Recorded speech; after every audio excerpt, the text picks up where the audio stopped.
Just because. Well, I told Jan this morning that I feel woefully inadequate to lead this discussion. Lori and I met before she left, and she said that you can tell the age of this book in this chapter especially, was what she said. But she keeps up on things a lot more readily than I do with regards to new studies, scientists' thoughts. So Is this newer? it's just a different cover, same content. Yeah.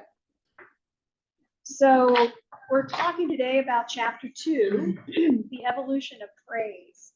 So I'm going to start the way we normally start by asking what stood out to you in this chapter. Okay. Do you have a few things? I have a couple of things.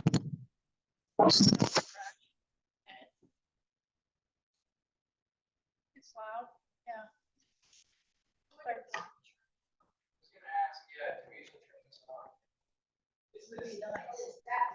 It's annoying.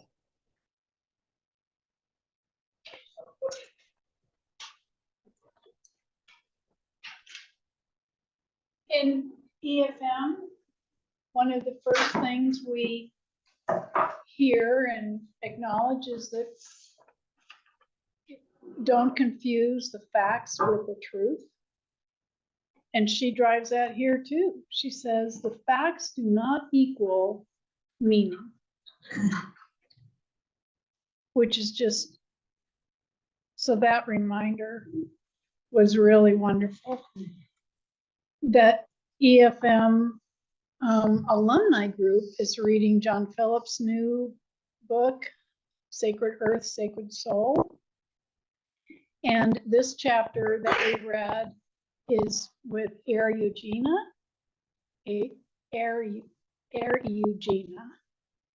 And he talks about our connection with the universe. And when we cry, our tears are salt water, which reminds us constantly. And the Celts believe in praying until you do cry. To just feel that connection with the universe. And then reading that salt water was used to transfuse soldiers in the Second World War, and it worked, made me literally weep thinking about that, how true that is. Just, yeah. I love that. This is the third time I've read the book and I read something New each time. and something strikes me new each time. Yeah. Thank you, Jan. You're welcome. But others, anything stand out to you about the chapter? Well, what stood out to me was thinking about the fact that when we think of evolution and the former of evolution being God, that doesn't necessarily mean that we stop here. I mean, this is continual. Man is not necessarily the end of our evolutionary process according to a master plan or a whatever is going on. That's what stood out to me in this chapter, or how I read this chapter, how it, that, you know, I mean, the word evolution means continual going on. And for us to think that we are the end of this is probably not the case. But is AI the end of us? Well, that's what I was thinking about this morning, actually, as I was getting ready. I thought, so we're moving into a new era of this artificial intelligence. And maybe it's not all bad. I mean, you know, we think of it, or at least in my thinking, it's like, oh my gosh, we're afraid of it. And maybe we don't have to be as afraid as we think we are. I know I share that fear, especially reading Ezra Klein in the New York Times and some that are really raising the flags about artificial intelligence. But I think I mentioned last week that, or 2 weeks ago, that I called a dear friend of mine who's been in AI on the forefront for years. And he said, there are ethicists that are working on this and they're not left out. So he helped subside some of my fears. He was very clear about that. However, our Talking about AI providing therapy, we don't need people at all. And the interesting thing too is the equity people are buying up the mental health practices. And what will they do with this, as well as reducing rates from 110 an hour to, or a session, to 35 to 50. So it's very complicated. Very complicated. I brought this for Amy, but she's not here. yeah. Well, what stood out for me, of course, was the laws of complexity. It's so beautiful, and it does let God and science coexist. And the other that I found very interesting is, for people of faith, the story matters. But what matters even more is what we make of the story. What is the story behind the story? And what is missing behind the so-called facts? I think this is a very interesting book. I wonder, in your practice of therapy, I mean, story is so important. And so what's the story behind the story or under the story? I've heard you even say that about clients. And that's what you're trying to get at. You think AI can do that? It absolutely can't. But what are we doing with young people and technology? How do they know what's missing? That's a big concern. You know, relationship is critical. That cannot be supplied by a machine. The things that are too deep in all of us and that matter the most are not reproducible mechanically. In no way do I see that happening. Not effectively, doesn't mean it won't be put into practice. Yeah. But it's ridiculous. You know, we've removed just about everything that's human. We're now down to single parent families and odd lots of people all over the place. What are we doing? Where is the soul of the human? God better up his ante. Exactly. All of their antes, however. It's so complex, though, you know, because in the past, they used to do like the Skinner box, you know, that was a horrible thing. Or I can remember even when I was in elementary school, the teacher talking about what's gonna happen when the coal runs down. What are we gonna do for energy when there's no more coal? Well, I mean, you know, look at all the things. So, like you say, there are probably some good aspects. And there are some scary aspects. So, you know, it's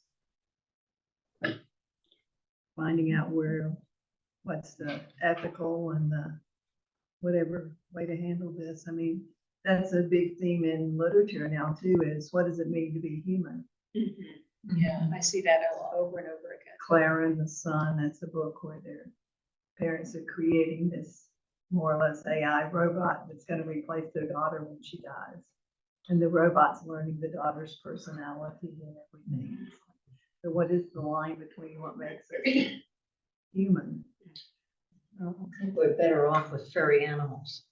What? We're better off with furry animals. The very last page of this chapter, though, when she talks about God may well refer the sound of spring peepers, but I have to believe there was joy in heaven when the first human being looked at the sky, when the first human being looked at the sky and said, "Thank you for this."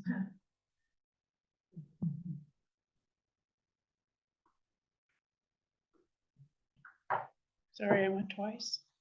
Okay. I thought it was interesting this whole consistent new prototype.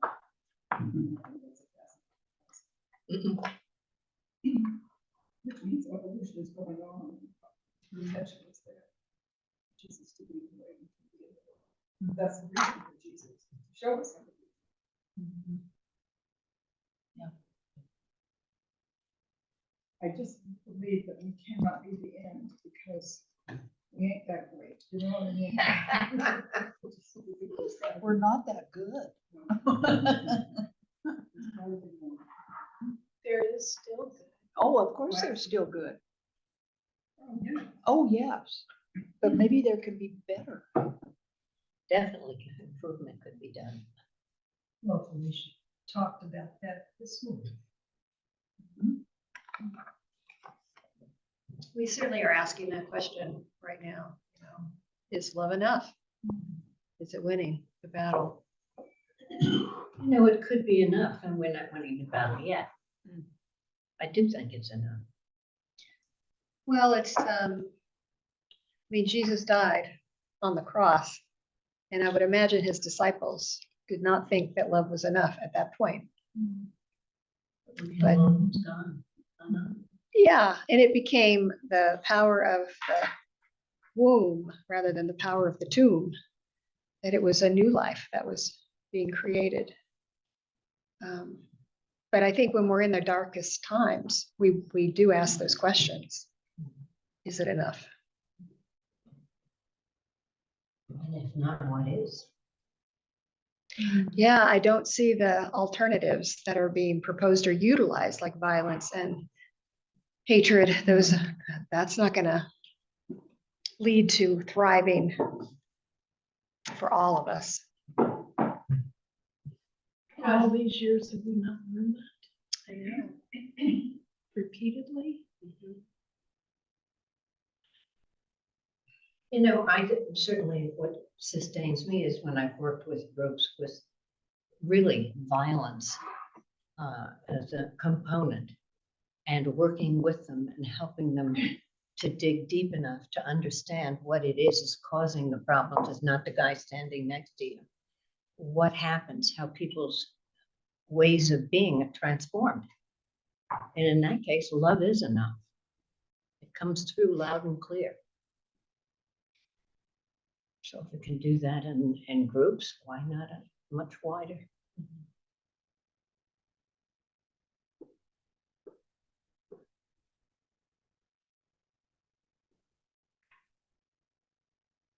What else stood out?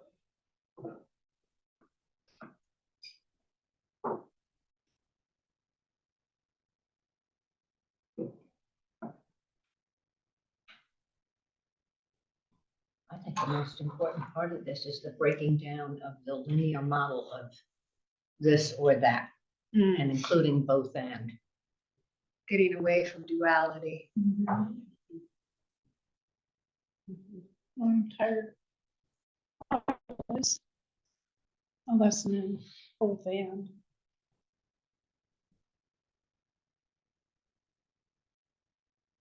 You look at enough of it. And pick out either or. One thing when people do that, that's what the prophets would do, justified by the Bible. So It it takes some didn't, stepping back, putting it in perspective. especially in the New Testament, that denies the incarnation. Dualistic thinking would deny that Christ is incarnate. Because he is both and. And but we're taught, our culture teaches us dualism. Yeah. Well, that served the industrial era very nicely. Well, it was long before that. Yeah. But at the end of different Yeah. eras, I think it digs in harder, Mhm. which is why we have a lot of the polarity we have now. Which begs the question, is there dualism in the Eastern culture? We're speaking of Western culture here. Is there more both and in Eastern cultures? I think Japanese, maybe. Well, in looking at the Celts, and John Philip brings this out in his book, the Greek Orthodox have stayed with many of the Celtic notions of original goodness instead of original sin. So I do wonder. It's just half the world, or less than half, actually. I'm curious about evolution for you all. Were you taught evolution? Was there any backlash to being taught evolution in the places where you lived? Not for comments. I would say depending on how old you are, you know, like when I was in elementary school and stuff, parents trusted the educators to decide what the children were taught. They didn't really get that involved in curriculum. They weren't invited to, and they didn't push for it. But, you know, times have changed, and now you have groups that are active in trying to reform schools, and fire librarians, and my sister who lives in Florida, she texted yesterday about school where she lives in Pace, Florida, has removed the dictionary from the library. Yes. Because Has kids- bad words in it? Yeah, you can look Oh, up my. sexual words in the dictionary. And of course, all that punishes is the kids who are too poor to have internet on their phone because, I mean, I hadn't even really thought about it, but I don't think I have a dictionary in my house anymore because it's so much easier just to type the word into your phone, get pronunciation, meaning, sentence. But banning the dictionary. Who does this serve? But Who does this, who do these policies really serve? politicians were deflecting from what's really going on, right? They're keeping people stirred up so we don't pay attention to children not. Right. You know, Right. the other thing, again, coming from my field, this, everything closing down into the house is an opportunity to keep the incest going.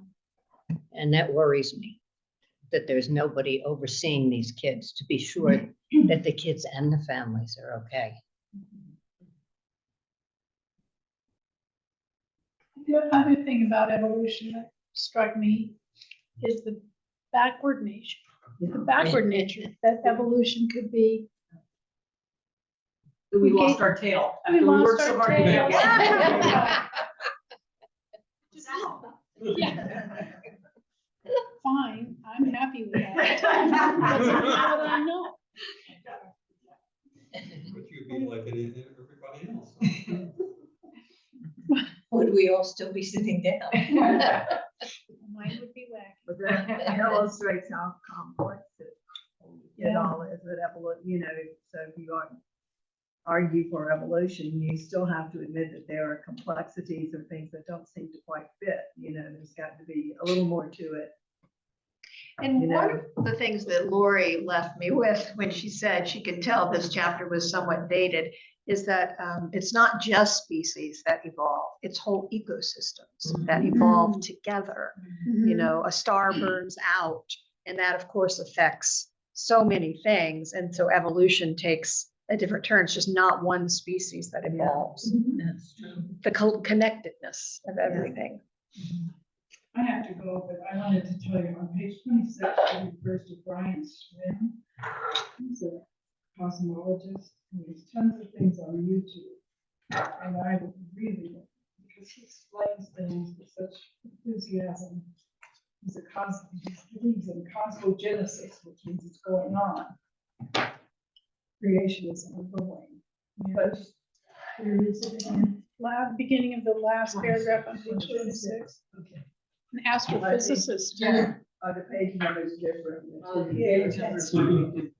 What's his Yeah, I don't name? think it's on Brian page 26. Swin. SWINN.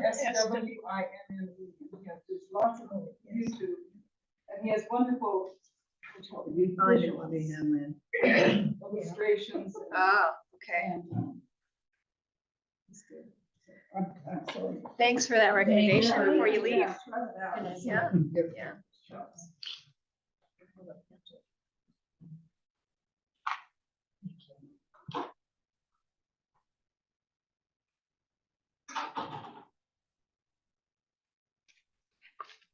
I was intrigued by dealing with story. I mean, we touched on that early on. But she was mentioning the woman she went to visit who was adamant that evolution was not accurate because I didn't, it offended her sense that she was derived from apes, and that's just, it devalued, she felt. And she gets to tell her own story about where she came from. And so I've just been, and she does get to the point in the chapter where she's trying to invite people to tell a new story around the Big Bang, like involving the creator in that storytelling. I guess I've never struggled with that particularly. I guess I just assume, I mean, God has been involved. Scientists study and tell me how, what God has been doing. But I just, that's kind of a premise I hold. We did that in Quark's Chaos and Christianity when we read John Polkinghorne's Quark's Chaos and Christianity. And Hoyle, she refers to here too, the really famous atheist that finally realized, and in Polkinghorne's book, in Polkinghorne's book, he's quoted as saying, "This is a put-up job," because this is a put-up job, the creation of the universe, but his final realization that brought him out of atheism, just, this could not have happened. This is not, there's not an accident in here. I've kept, and I can't remember the quote exactly, but it's something like, to believe that the universe created just with no intervention is like believing that an inkwell spills and creates a poem just by its spilling. Love that. Well, what for me was hard about the Big Bang, it started out as something like this, and they created within seconds from what they can figure out. And okay, so before that, and that's where the scientists don't know what before that, what existed before that. But the orderliness of the universe is something that just baffles you, because how can all of these laws that man has created to explain why it's so orderly, and how did that all come about? And of course, in the chapter, part of the explanation, there had to have been some force, whatever, and that's not the word she used, but some force that had to do with this. And what is that force? What was it? There's all kinds of explanations. It continues to intrigue me that every civilization, tribe, and what have you, have come up with the concept of a God, no matter where. It came out differently, but it's still the same concept. To try to explain who we are and what we are and how we got here and all that stuff. It's amazing to me. And I'm the mechanical guy. Focusing on those kind of things. It's fascinating.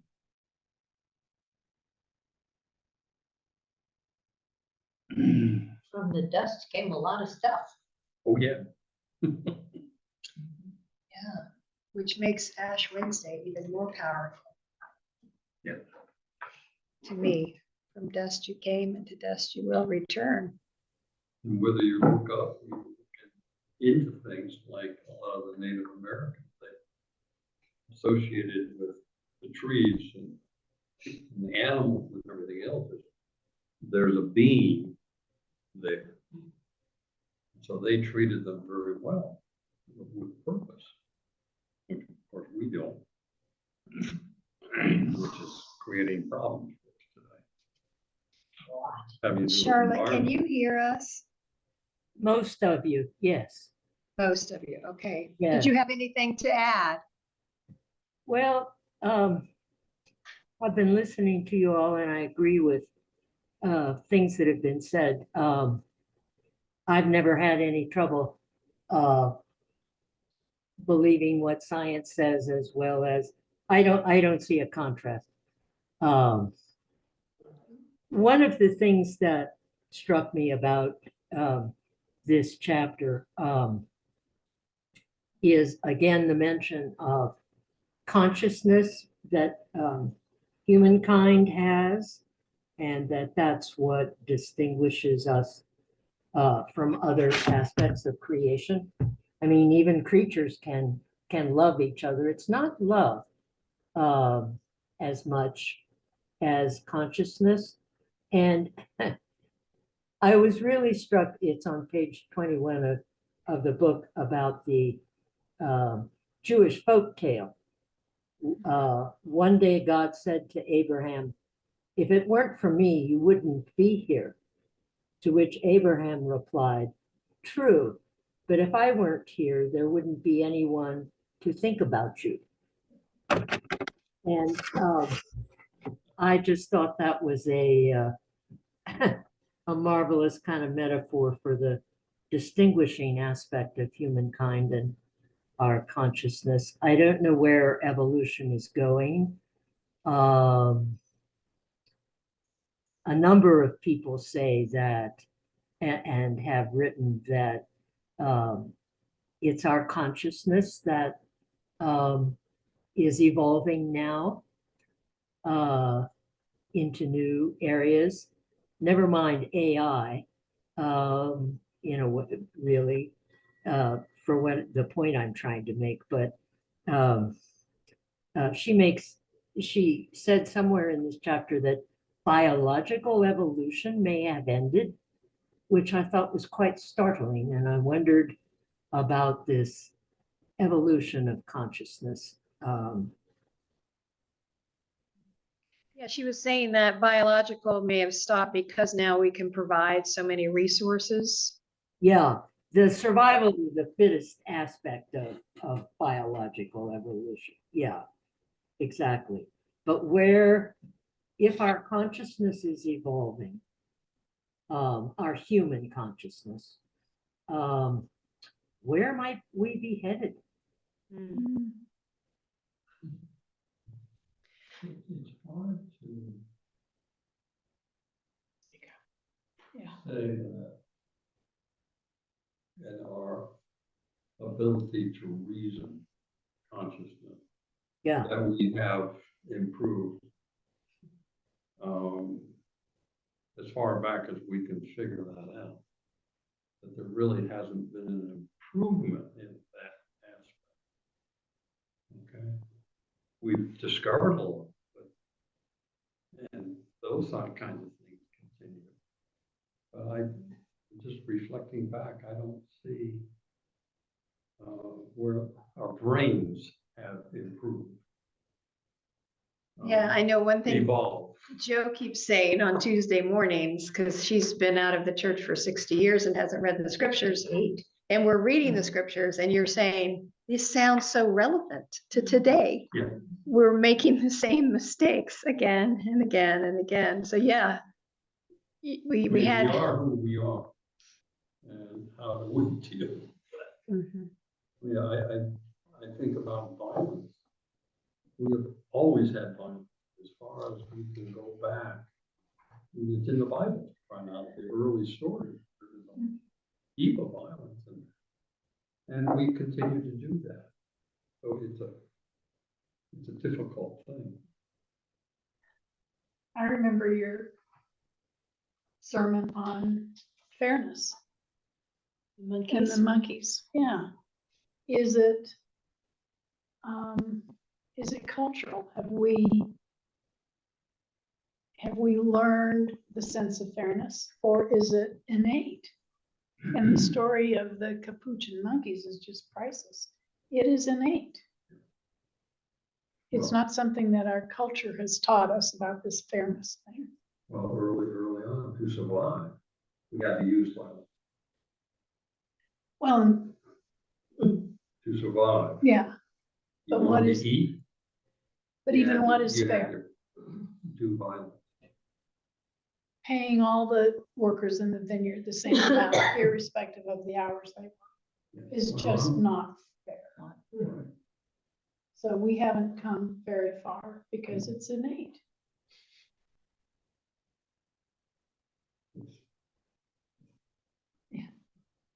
Some, and I quoted one last Sunday, believe that we are on a cusp of our consciousness beginning to change. And that it's always darkest before the dawn.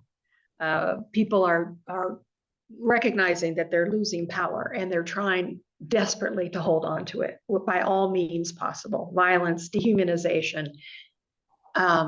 But like Eckhart Tolle says, the new is already here.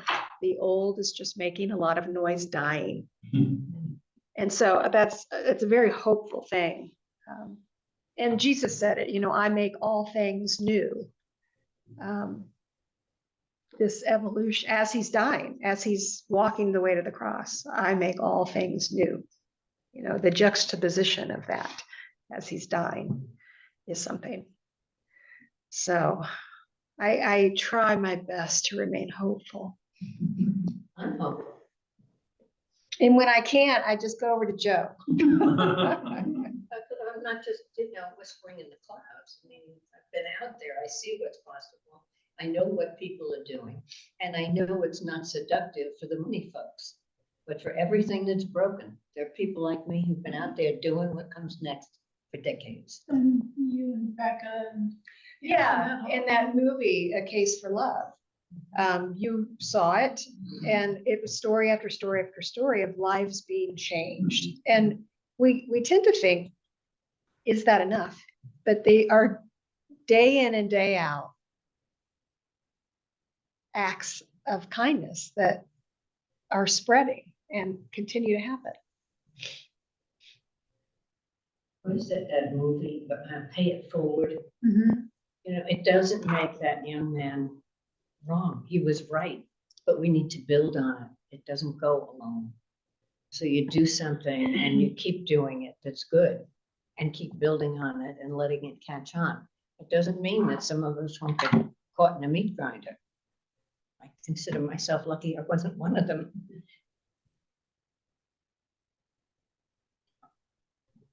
And I do, not only am I hopeful, but I believe a renaissance is coming after the chaos unfolds. And it will be very exciting. Our historians tell us that at the 500-year period. Luther was 500 years ago, Martin Luther. So we're due for the change. It feels like change, lots of it. With a lot of noise of the old dying. I love that. Thank you for reminding me of that. Felicia, Yes. it's Charlotte. So there are also people who say that God is evolving and has also evolved. I don't know if that's, excuse me, our own perception of God that evolves, but what do you all think about the notion that God evolves as well?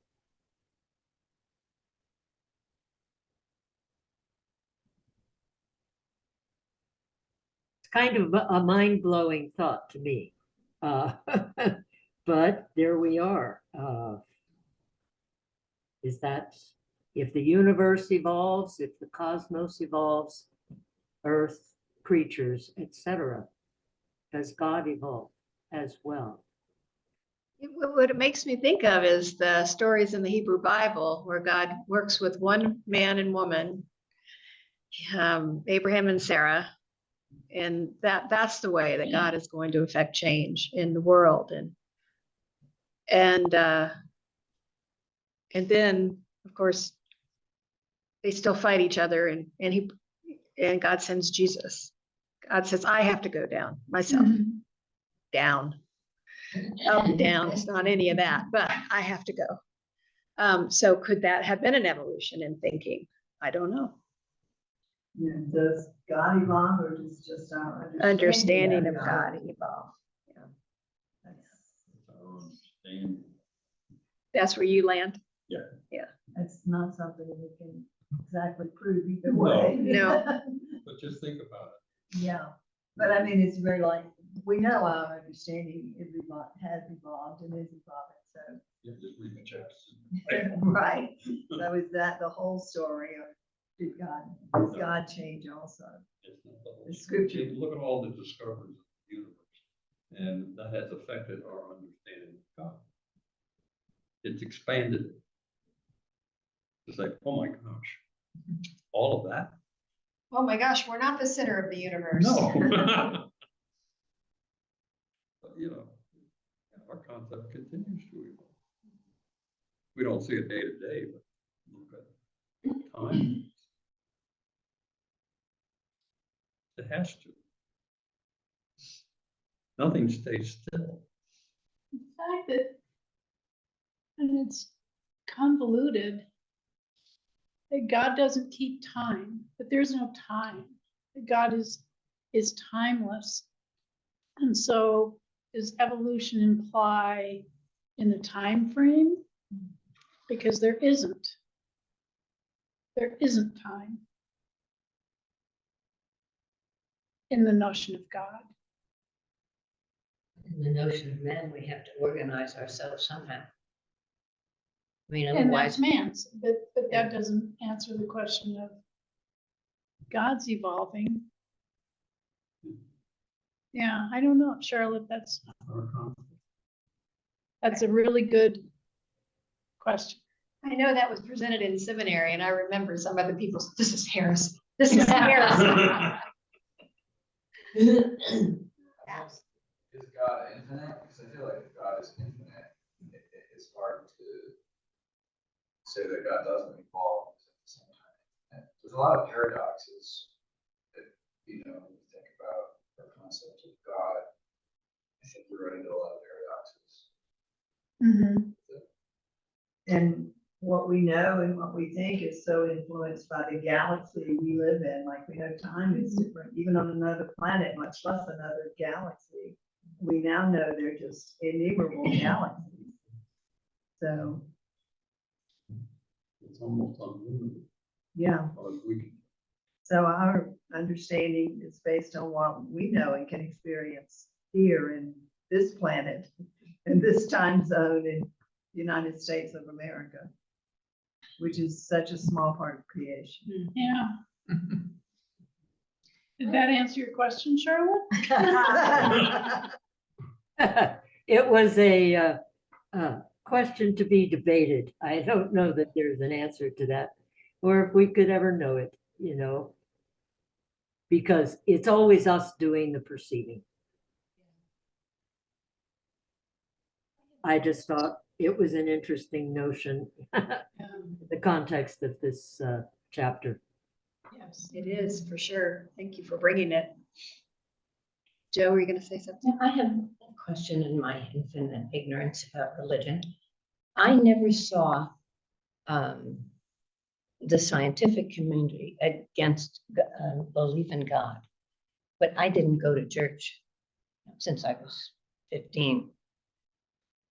Did formal religion help to reinforce that? Because it never even occurred to me that those had to be separate. Galileo was put on house arrest because he didn't believe that the Earth was the center of the universe, right? Yeah. And there, if you lived in the South, you saw the fish wars on the bumper stickers, where fish represents Jesus or God or Christianity. And then you saw a fish named Darwin eating that up. And you know, and so there have been those wars they were more obvious to me growing up. I remember parents being concerned about evolution being taught in the schools. And we go back to the Celts that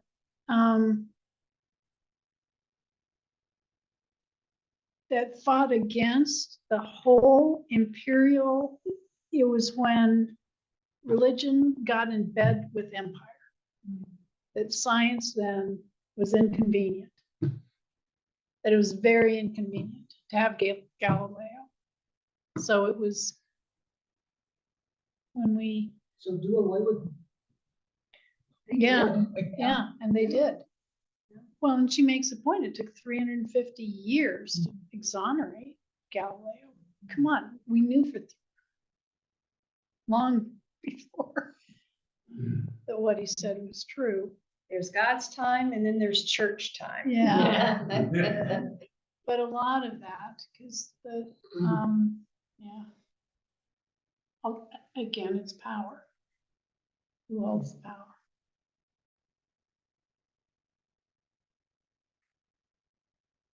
Ugly. What people will do to hang on to power. Well, what, yeah, we gave up for the sense of security, for not being persecuted, just for protection. What are you referring to? Constantine, Oh, I see. His mother. his mother, who promised that the Christians wouldn't be persecuted anymore. We're going to embrace you and make you a part of this wonderful government, this wonderful empire. That's why I don't necessarily think it's a bad thing that the church in its current form is changing. We've been aligned with power, even the Episcopal Church especially, for many years. Church What's that? and the Methodist. In the Church Methodist Church. And the Lutherans. really had to deal in recent years. And it much more sharper contrast to because a much larger number of Methodists objected to any change.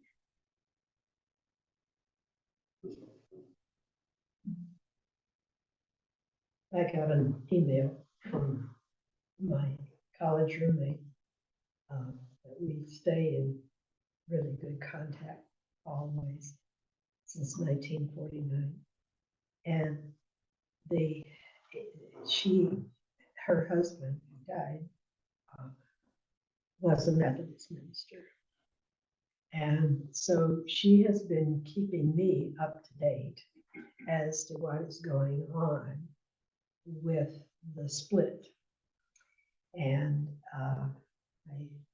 I got some interesting things yesterday. It's at the United Methodist Church, and particularly one of the things, it was like their newsletter. And it was one of the things that went to Africa, and that the African in, I can't remember which state, but in any case, they had their conference and they're staying with the United Methodist Church. They're saying with or not with the United Methodist. Which is interesting. Yes. Where my sister lives in Georgia, a lot of the churches there have left the United Methodist. I mean, they're kind of going through what we went through in the Episcopal Church. Yeah. They left to be Anglican with African bishops. Yeah, my mother-in-law's church left. They're now just the Methodist Church, not the United Methodist Church. Oh, there's a global Methodist Church. Oh, is that what they're calling themselves? I just recall Bishop Curry's statement in his wonderful book about standing up while kneeling in that very conflict of being an open and inclusive church, that on his knees, he was able just to stand up for what he believed in. And it worked. Worked in the Anglican Communion that time.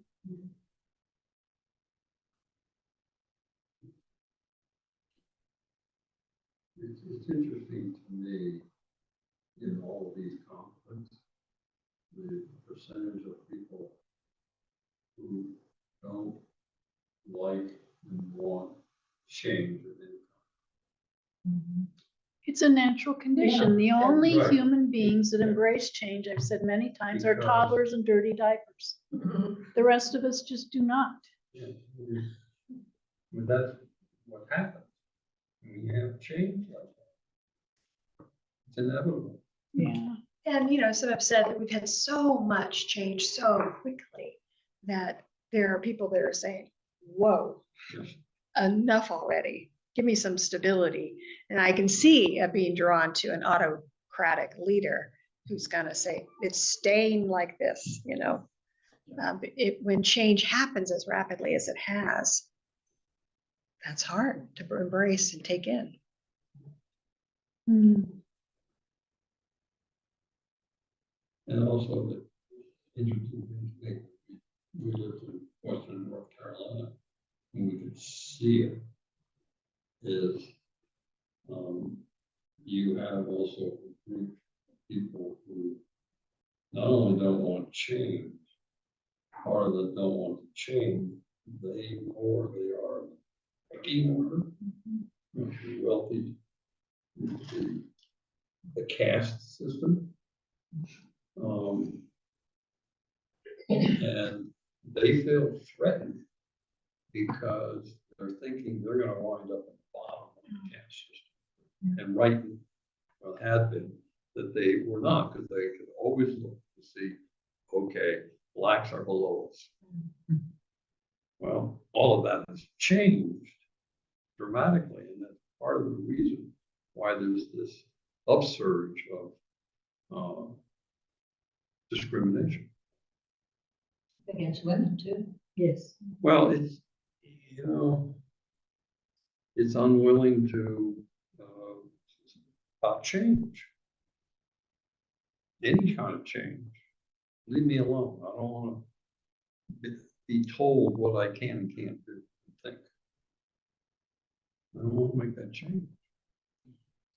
And some of that, particularly in that part of the country, is historical. Goes all the way back to the American Revolution. Right afterwards. So, If we stuck with that, there'd be no zippers, no cars, we're missing a lot of stuff. well, And we'd have tails. That's true. they'll accept. We might have needed them then. They'll accept things because they're useful. But they don't want the government to tell them what they can and can't do with their property. As an example, and that goes back to the whiskey rebellion. And so you have moonshiners. And back in the 20s, that was their cash crop, making moonshine. And then the government comes in and says, we're going to regulate it. And we're going to put standards on it. And then we're going to tax it. Ooh. So it became illegal. But they still produced. When you got a winner, you And got that's a just an example. Back to evolution. Back to evolution. Any final comments about this chapter or next one, of course, is 3, the physics of communion, which I'm really looking forward to. Yeah. Any final comments?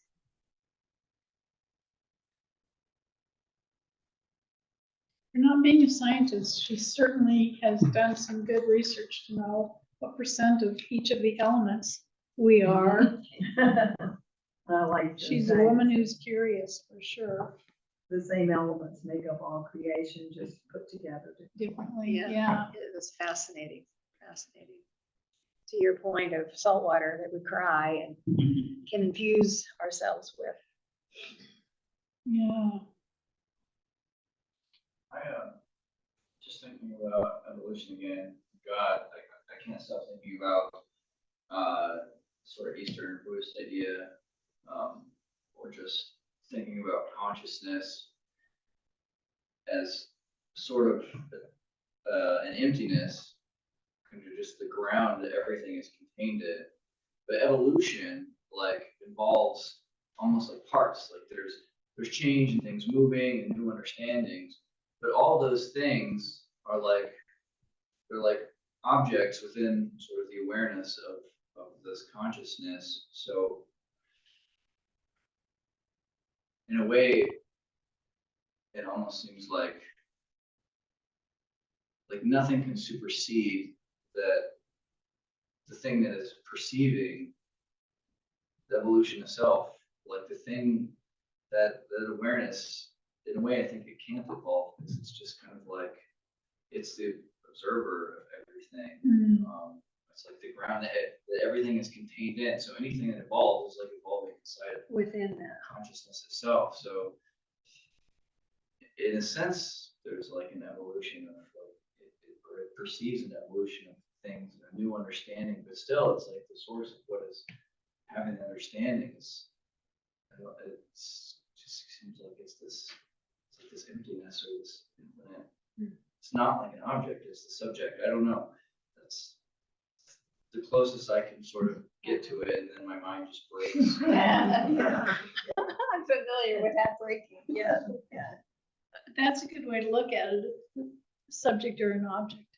Yeah, is it the subject or the object? Which I guess gets back to the paradox. In a way, I feel like it can't, the subject can't be separate from the object, but at the same time, the object has to be separate from it. It's like there's two contradictions.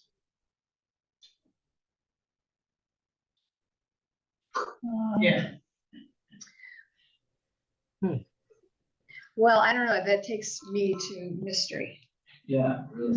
you know, where you say my mind breaks, and I think that's often where I find God, is in that liminal. I just don't know. That's just what I don't think human consciousness could be headed as more towards that breaking, potentially, for more people. And allowing the mystery, allowing the unknowing, instead of trying to nail it down. Thank you, Mike. Thank you, Mike. Well, thank you all for being here. Next week, we'll continue on in our study. And may the mystery of God be with you. The mystery and the wonder. Thanks for joining us. Yeah. Thank you. Thank you.